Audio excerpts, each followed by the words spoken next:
Hi, I'm Joey with this week's Science and Tech News. Martians may soon become our new neighbors because NASA launched its Orion spacecraft this week to pave the way for human spaceflight to the Red Planet. Although the ship is unmanned, it's capable of supporting human life, so NASA is first making sure that the ship can travel through space without a hitch. It'll climb to 3,600 miles, which is a whopping 15 times higher than the International Space Station.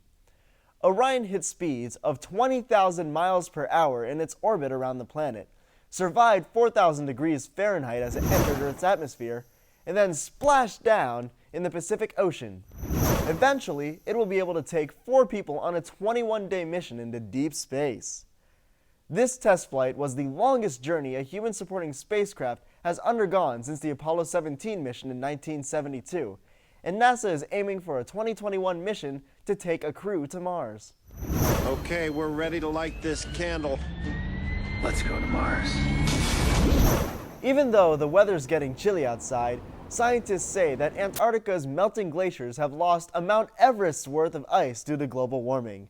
Yowzers!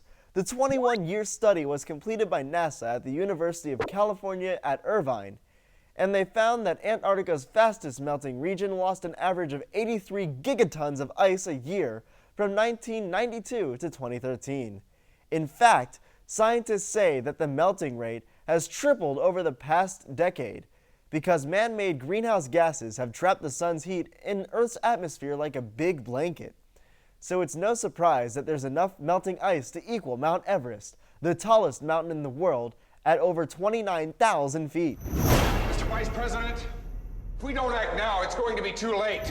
Researchers recently confirmed that a skeleton found under a parking lot in Britain belonged to none other than Richard III, the infamous 15th century King of England.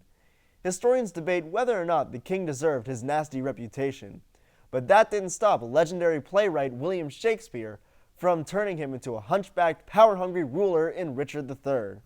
Run, run as fast as you can. You can't catch me. I'm the gingerbread man! You're a monster!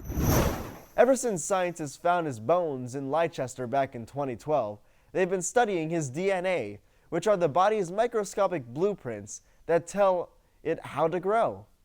Now they're 99.999% positive that the skeleton belonged to Richard III, who died in the Battle of Bosworth in 1485. They even figured out the kinds of luxury food he ate, like peacocks and swans, as well as fancy fish raised in special fish ponds. A new futuristic air conditioner will beam heat into space without electricity. Objects usually shed heat in the form of invisible light called infrared radiation, and scientists from Stanford University have created a super thin material that can reflect heat away like a mirror. In fact, this material can shoot back 97% of sunlight into space. Considering that air conditioning makes up 15% of the electricity used in the USA, this material will save tons of energy. After assembling over 300 fossils like a dinosaur jigsaw puzzle, experts have put together the world's most complete stegosaurus. The lady stego is over 9.5 feet tall, with a length of 18 feet, and made her public debut at the Natural History Museum in London. Paleontologists, who study fossils, spent 12 months examining the skeleton, which was first found in 2003 at Red Canyon Ranch in Wyoming, USA. Stegosauruses walked the Earth about 150 million years ago in the late Jurassic period, and these bust-sized dinos were known for bony plates on their back, eating plants and defending themselves with a spiky tail.